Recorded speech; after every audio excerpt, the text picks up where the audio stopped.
Dnes si ukážeme, ako násobíme jednociferným číslom pekne pod sebou.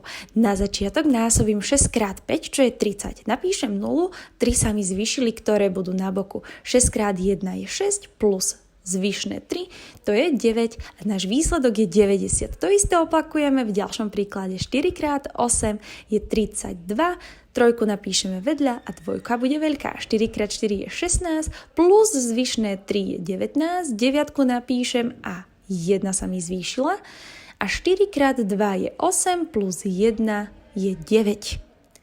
Poďme na ďalší príklad. 3x6 je 18, osmičku napíšeme, 1 sa nám zvýšila, 3x3 je 9 plus 1 je 10, napíšeme 0, znova sa nám 1 zvýšila, 3x7 je 21 plus 1 je 22, 2 sa nám zvýšili a 3x1 je 3 plus 2 je 5. Aký je výsledok tohto príkladu? Napíš mi do komentára a ja to skontrolujem.